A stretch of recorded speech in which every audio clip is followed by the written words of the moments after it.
जैसा आप देख सकते हैं कि मेरे हाथ में यूनिस्टोन, कितने ही सालों से अगर वो पत्थर आपके गुर्दों में हो या पित्ते में, ग्लैडर के भी जहाँ पत्थर होता है ऑपरेशन से नहीं निकलता, लेकिन ये दवा खाने के बाद वो आपको जो यूरिन के जरिए जो है पूरा होकर निकल जाएगा। जहाँ बड़े बड़े ऑपरेशन फेल हो जाते वहां पर ये दवा काम करती है।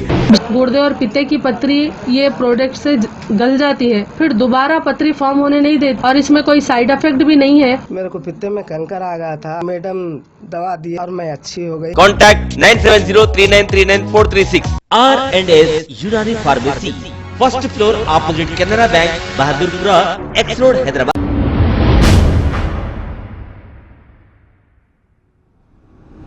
अस्सलाम वालेकुम नाजरीन, मैं हूं मोहम्मद अब्दुल हकीम। आइए देखते हैं आज का ये खबरनामा। AIMIM के सदर हैदराबाद MP असदुद्दीन अवैसी ने उलमाओं के साथ मीटिंग करने के बाद अवाम को एक पैगाम दिया है और ये कहा है कि आप ईद उल फितर की नमाज अपने अपने घरों में अदा करें और कोविड गाइडलाइंस फॉलो करें। इस पर कमिश्नर पुलिस साहब ने भी कहा। आइए देखते हैं ये रिपोर्ट। औज़ुबिल्लाहि मिनश्शैतानिर्रजीम, बिस्मिल्लाहिर्रहमानिर्रहीम, अस्सलाम वालेकुम वरहमतुल्लाहि वबरकातुहू। ये पैगाम मैं तमाम तेलंगाना के मुसलमान हजरात के लिए दे रहा हूँ। हमने अभी वेबिनार किया जिसमें मुफ्तिया इकराम, जिसमें मौलाना मुफ्ती खलील अहमद साहब, मौलाना खालिद सैफुल्लाह रहमानी साहब, मुफ्ती गयास रशादी साहब और दीगर उलमा इकराम तेलंगाना के ज़िला के इस वेबिनार में शामिल हुए।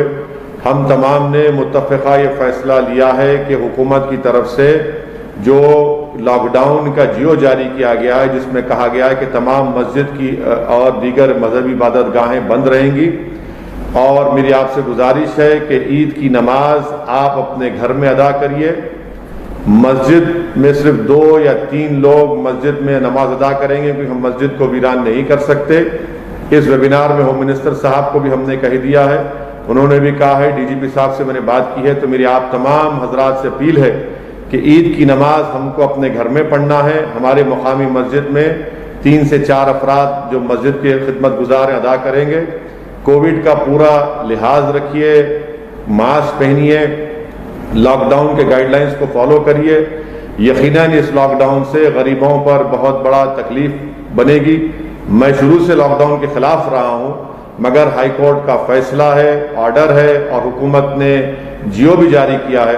तो मेरी आप तमाम से गुजारिश है कि ईद की नमाज घर में पढ़िए और जो मुफ्तिया इकराम ने कहा है कि या तो इशराक या चाश की नमाज पढ़िए या फिर अगर कोई घर में काबिल है तो वो ईद का खुतबा भी दे सकते। बहरहाल घर में ईद की नमाज पढ़ना है, कसरत से दुआ करिए और डरने और घबराने की ज़रूरत नहीं है। हम अल्लाह से दुआ करते हैं कि अल्लाह सुब्हानहू व तआला इस वबा से पूरे मुल्क को छुटकारा दिला दे, तेलंगाना रियासत में अल्लाह इसको खुशहाल बना दे, तमाम इंसानियत को अल्लाह इस वबा से छुटकारा दिला दे। आप तमाम से फिर से गुजारिश कर रहा हूँ कि ईद की नमाज अपने घर में पढ़िए। अस्सलाम वालेकुम वरहमतुल्लाहि वबरकातुहू। मैं इन दोनों ऑफिसर से ये गुजारिश करना चाहूंगा कि जैसा अभी आपने सुना है कि कम से कम 3 या 4 लोगों को आपके जुरिस्डिक्शन में अगर आप इजाजत दे दीजिए कि 4 लोग ईद की नमाज अपने मस्जिद में पढ़ेंगे, अवाम उन्नास अपने घर में पढ़ेंगी। मैं जनाब अंजनी कुमार साहब, कमिश्नर ऑफ पुलिस हैदराबाद से रिक्वेस्ट करूंगा कि वो आकर थोड़ी बात बताएं। अस्सलाम वालेकुम। हमारे बुजुर्गों, अल्लाह के करम से 29 रमज़ान सुकून से गुजर रहा है। आप सबको सिटी पुलिस की तरफ से मुबारकबाद पेश करता हूं।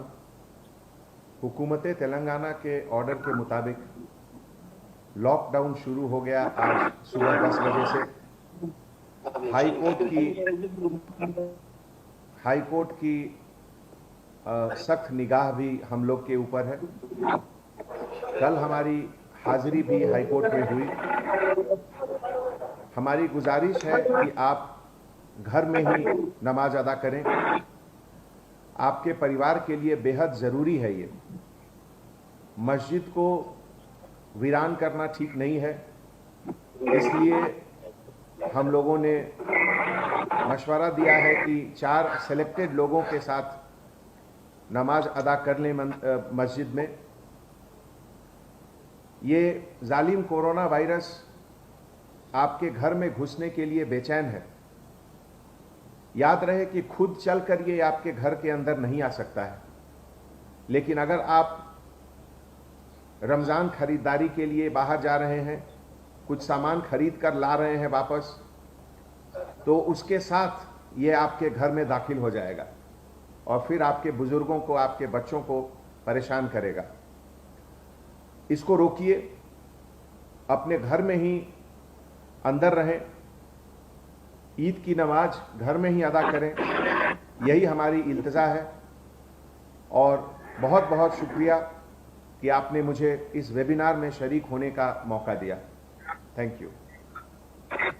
मैं शुक्रिया अदा करना चाहूँगा सर पुलिस साहब, और आपका शुक्रिया अदा भी करूँगा कि एक 3-4 लोग शरीयत के एतबार से भी, मुफ्ती खलील अहमद साहब, मौलाना खालिद सैफुल्लाह रहमानी साहब और मुफ्ती गयास साहब, ये तमाम जिम्मेदारान का ये है कि मुकामी मस्जिद में 3-4 लोग नमाज पढ़ते रहेंगे। तो इसलिए आपका भी शुक्रिया सर, आपको इन्फॉर्म कर रहे हैं।